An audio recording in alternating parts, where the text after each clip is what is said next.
Thank you all for coming. This is a spicy title, isn't it? At least the first one looks very exciting. I don't know how we feel about the second one, but we'll find out if that's interesting too. So my name is Sebastian. I have a teeny tiny company that does consulting gigs. I do hardware design. I like to play around with MicroPython. And until recently, I also was a senior consultant at a medium to large size consulting company in Norway.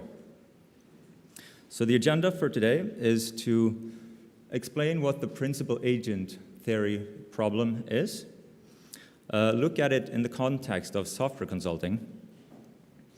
We're going to have a look at some sneaky things that a consulting company might do. And we're going to have a look at mitigation strategies, what we can do about it. So let's start at the beginning. What does a consultant do? I'm sure you've seen one of those, maybe at the office. We like to wear shirts. At least I wear a shirt at the interview, and maybe sometimes for the first day at work. And then I relax a little bit, and I start wearing my t-shirts again. So consultants are called in to gain some external, some objective advice that you can't get in-house, recommendations. A consultant might also be an expert at a field where you're missing that competence in-house. But a consultant can also be a person that helps you out temporarily at a project that you have and you need extra hands.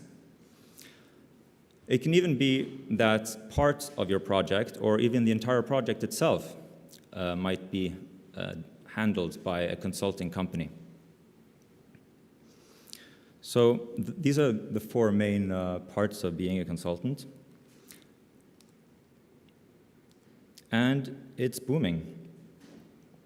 It grows every year. Technology and IT consulting comprises 20% of the global consulting market. Recruiting is very high, especially in Norway, for consulting companies, and they pay well. It's exciting to be a consultant because you can get to see many different technologies. You get to see how things are in many different companies, and you learn fast. Some businesses, they like the idea of having a consultant because then you can just get someone in for a specific purpose, and when they finish with their job, they leave. So you don't have to deal so much about retaining people, laying people off when there's no need for them. So it's easier to get rid of us. But IT projects do not always fare well. So there was a study in 2015 from a Norwegian university called Success and Failure in Public IT Projects. And it had some damning statistics. So what they did was that they found 5 metrics that they used. One is use value of the deliverable, technical quality of the product, cost control in the project, time management, and lastly, efficiency in the project execution. And they found out that only 8% of these projects succeeded on all these success factors. Around 50% were unsatisfactory in at least one of these factors. And also the largest projects seem to be overrepresented in the cases where there are failures. To bring up one example we had was there was a project in Oslo, our capital, to have a unified electronic ticketing system for our public transportation. So if there are any Django developers here, they would maybe say this. I think it'll take 3 weeks. It took 10 years. And it cost around 67 million euros. And it was a complete failure. What the report also interestingly found was that they found no significant difference between private and public IT projects. They all had very similar failure rates.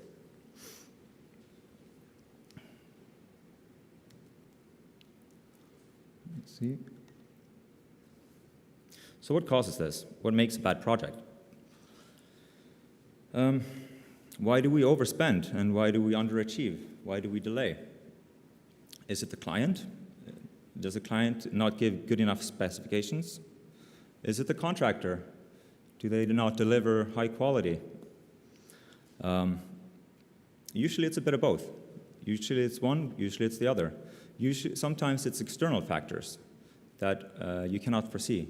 Maybe a key person or some key personnel drops out of the project and you lose important experience.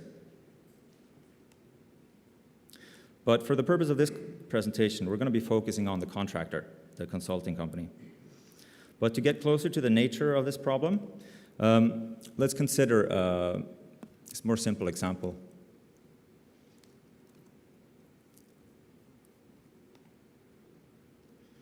So your car breaks down, or your car starts making a noise, an annoying noise, and then there's a dashboard light that comes up, one of those dangerous genie in a bottle lights, and you're worried.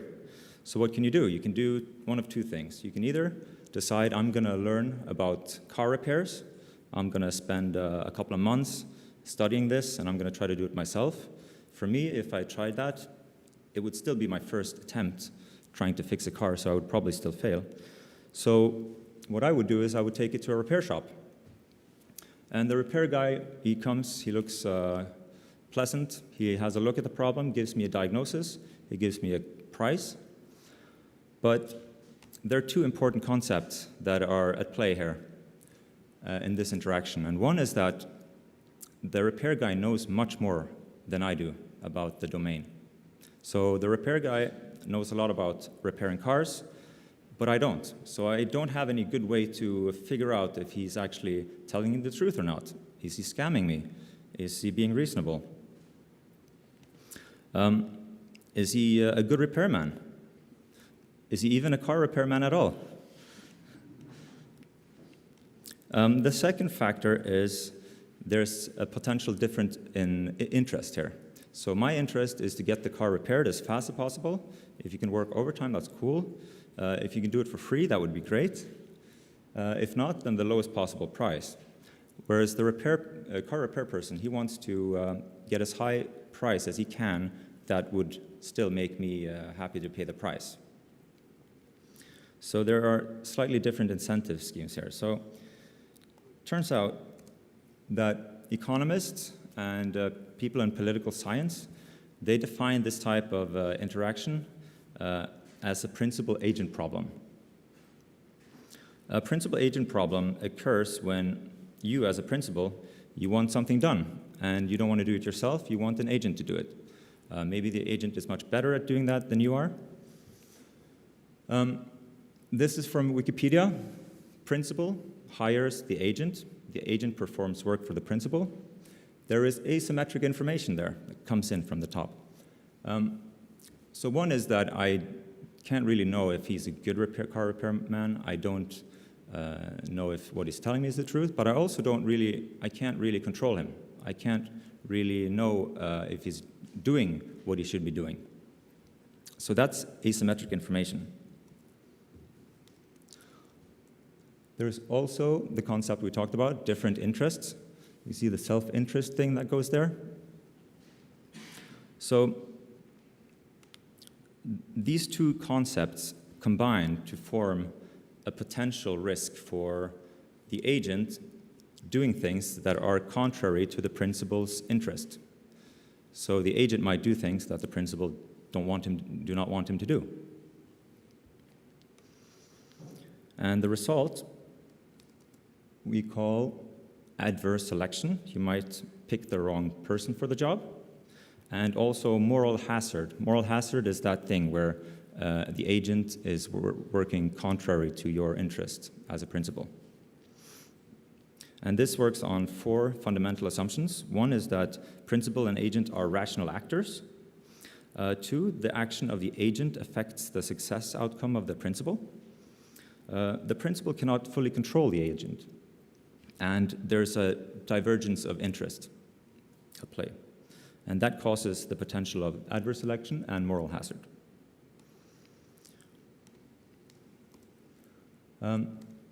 This concept is relevant to many different things. It can be described, an employer-employee relationship can be described in this way. Shareholder management, they might have different incentives. Shareholder wants to maximize profit.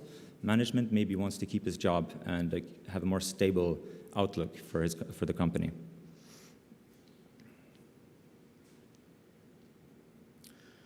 So, asymmetric information. Many of you might already be looking at this and thinking, is this high-quality code? You might be able to determine that, but if you're not a coder, you're not going to be able to determine that. You have no way of knowing if this is high quality. You can only ask, does it work, maybe? But does it work, is that a good enough qualification for a good execution or for a good product?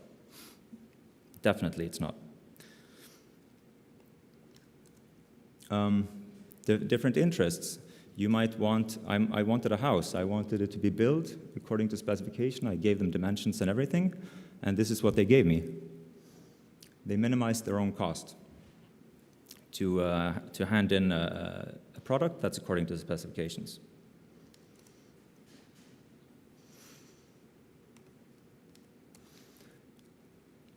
Now, what I'm going to do in my research here, I found a publication called Principal Agent Theory and its application to analyze outsourcing of software development. And we're talking about how does this principal agent problem apply to software consulting? And it says, I quote, "The problem is especially glaring for the software business due to missing metrics and measures for programmers' productivity and software quality. The missing concreteness of software makes it harder to control effort invested and results reached." So I would say definitely that software consulting has the potential of asymmetric information, for sure. And there's also diverging interest.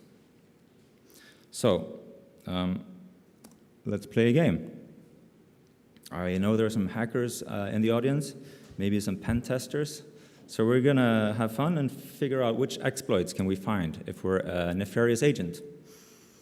How can we maximize our own gains according to our interests?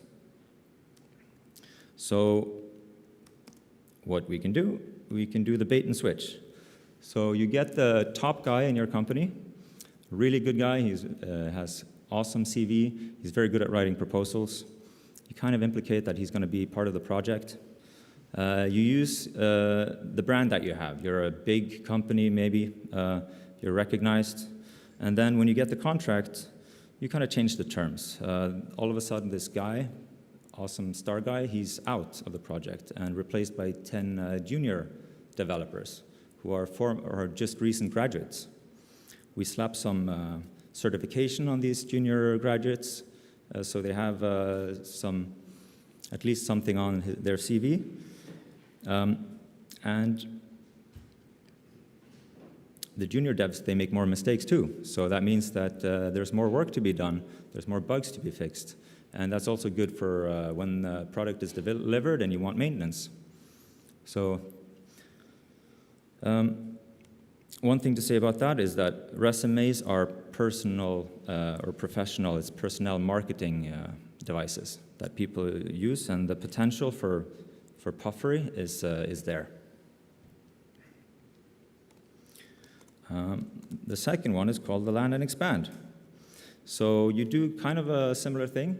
You get your top guy into the company, only him, and you have him do a great job at one or more projects, and then you have him climb up the corporate hierarchy, gain trust, and when you do that, you try to build some goodwill, and then you are in a position to start influencing the decision-making processes. So now every time it comes up, oh, we might need to build a new website because our website is 2 years old, and there's a new thing that we need to, a new technology, then this guy can say, oh, well, we have actually the star team. We have the perfect team. And before you know it, you will find that consulting company is everywhere. with also junior devs, but it's a great way to get in and to increase the number of consultants with your client. And the talent, the guy who came in, he might get some reward scheme back home, and also you have more political allies because you have more people from your consulting company. Then there's the vendor lock-in. So when you're already in a company with a client and you're nefarious, then you want to make it as costly as possible to replace you. So in our circles, we have a saying that says to leave your code as if the next person is a vengeful psychopath that also knows your address.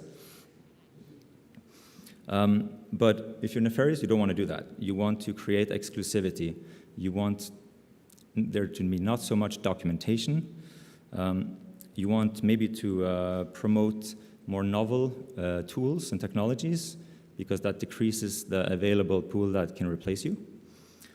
If you're really smart, then you're going to want to sell some in-house software into the client. So that means that when you're the only one who can help out with that software, no one else knows anything about this in-house tool. And also, it can be some old legacy software that you just sold, so there's not a lot of maintenance on it. So when your client has a problem because the software doesn't run anymore, they're going to have to talk to you, and you'll say, oh, we can fix that bug for a price. So make it as costly as possible to replace you. And then when you're there, then you can start to inflate the cost of your personnel. Maybe you want to minimize effort, so you can double staff, have them work with a different client as well. If there are any changes that needs to be made on the project, you make a variation order, like a change order. So everything that needs to be done extra, you're going to have to get paid for that. You can also, if there's a problem, you can always blame any issues on the client constantly changing the specifications all the time. Now, since we're talking about nefarious actors here, why don't we go one step further? We absorb the business and domain knowledge of the company. We're going to want to recruit the top talent, pay them a little bit better, and if we're extra devious, we'll sell it back to them at a premium. There's one funny phenomenon that I heard about I'd like to tell you about. It's called the CV-driven development. So that's when a consultant comes in and he wants to learn the coolest new shiny technology. So he proposes that as a solution, because then he gets to learn how to use this new technology on your bill, and you're left with maybe something beta stuff. And anyway, it was developed by someone who learned it the first time. So it's not necessarily a good deal for you. Okay, so what can we do to mitigate these risks that the agents are doing to us? So if you remember what I mentioned, the two things, the information asymmetry and the incentive difference. So you want to decrease the information gap. You don't want to be a project leader, a technical leader that has no idea about the technological stack. I've seen that too many times, that there's technical management in-house that kind of have outsourced too much to the consultants. And that's not a good position to be in. You want to insist on full access to source repositories, to any metrics. You want to own the source repositories, preferably. The build system, the task management system, it's good to have access to that stuff. It's important to note that there's also a difference between information that you gather and also understanding that information. So information itself will not get you anywhere unless you understand what it means. You might want to introduce a technical review by a third party, a non-partisan party that can come in, and at least then there's no skin in the game for them to cater to a bad solution. So Just keep someone on your side that knows enough to judge whether this is a good way forward or a bad way forward. That also puts accountability to a person that's your employer. So you don't want accountability to be with the consulting company. You want to be part of the project. You can also try to align these incentives so that you get more of the same interests. You want to maybe increase the number of interactions with a consulting company. So don't just give them the whole project at once, maybe. Just give them a project, like a small part of the project, see how they do. That gives them an incentive to achieve a good solution for you. Split the project into parts, yeah.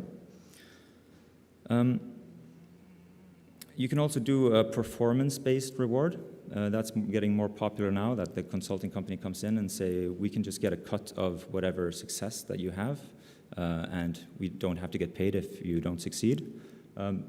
It's interesting, but it also might end up costing you a lot if you have a lot of success. And also, it might not always be easy to find a way to measure objectively the monetary success. Okay, minimize dependency.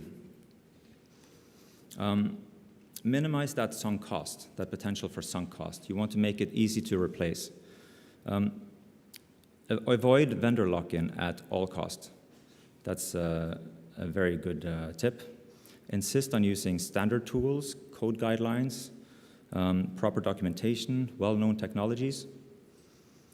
You might want to consider multiple contractors, so more than one, maybe 2 contractors.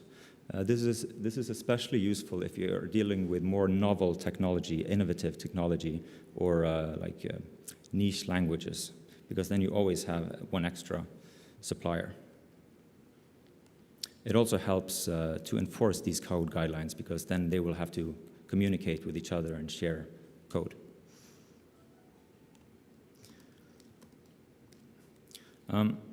One thing to remember is that as consultants, it's very easy for us to be yes man, can do people. Yes, we can do it.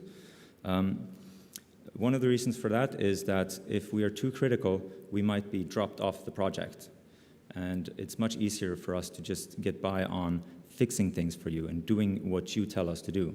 But if what you tell us, if you as a client tells us consultants to do something that we consultants might not agree with, then it might feel hard for us, for some of us, to take that discussion, because things can very quickly turn political.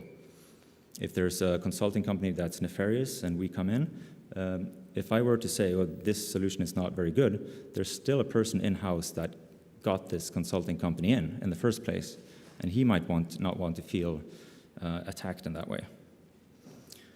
Be aware of patchwork and band-aids for things instead of big rewrites. That's something that might happen. And in conclusion, we went very quickly through a principal-agent problem and how that might apply to software consulting the software consulting industry. We've seen what asymmetric information is and different interests, and how it can create a risk of what's called moral hazard, which is the agent working against your own interests. We discussed some possible techniques that are available for a nefarious actor and how to mitigate them. But I would like to leave you with 3 important points. Remember that a consultant always works for 2 companies. They work for you as the client, and they also work for their employer. And most of us are very good at keeping a balanced attitude towards these 2 loyalties. But it's always a thing to remember that we work for 2 companies. The second one has to do with accountability again. So if you imagine your project is the Titanic, then us consultants, we are the first-class passengers. That means we're the ones that get the lifeboats when the ship starts sinking, because we can go to a different project at a different client, and the solution itself that's not working will stay with you. So you might find yourself with a violin in your arms, and play as the ship goes down. But most importantly,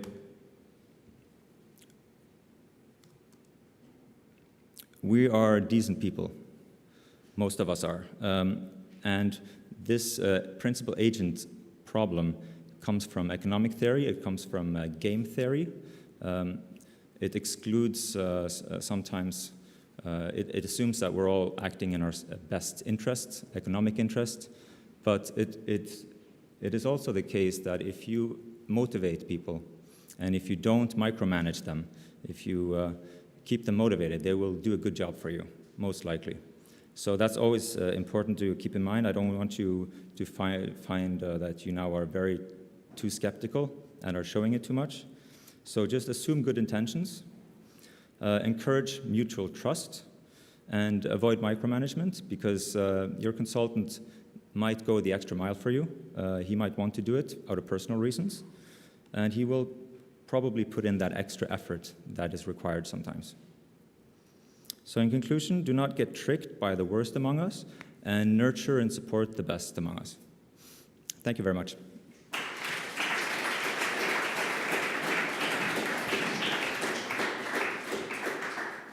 Thank you very much, Sebastian, for this talk.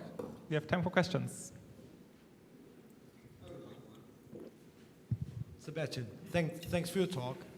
I like your car repair metaphor, okay? So how would you project your mitigation strategies in the car repair scenario?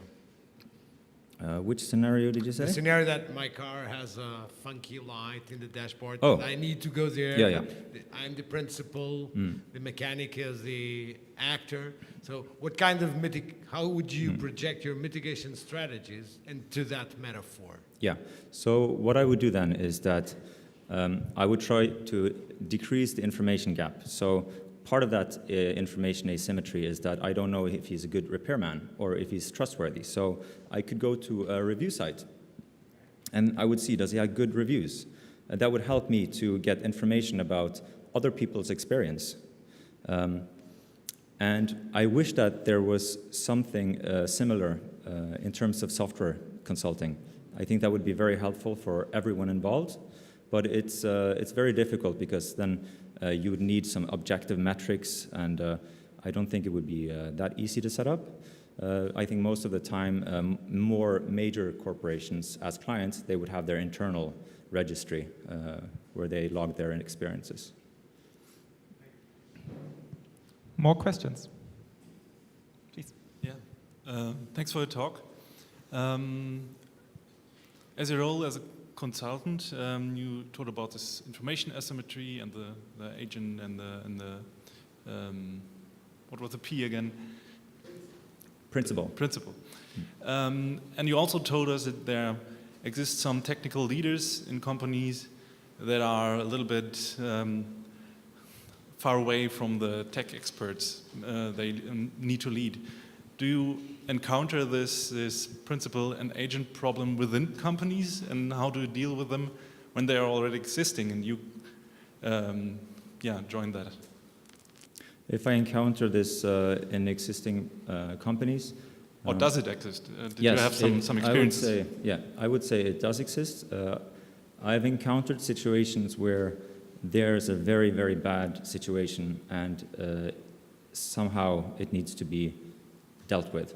So it might be a bad technical solution that is only going to be viable for the minimum viable product, and it's not going to work for any real case scenario.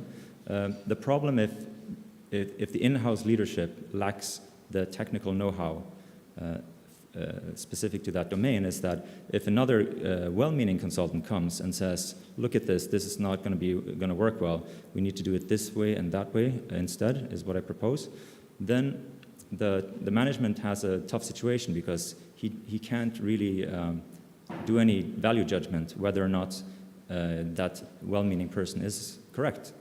So that turns it into almost like a trust issue. Who do I trust the most? And then sometimes the person who's been there for longer has gained more trust. So I definitely find that to be a a difficult situation sometimes, and specifically for companies that don't have software as their main revenue generating area. All right, Thank we're out of time. So thanks again, Sebastian, for this nice talk. And if you have further questions, come up to him. Thank you.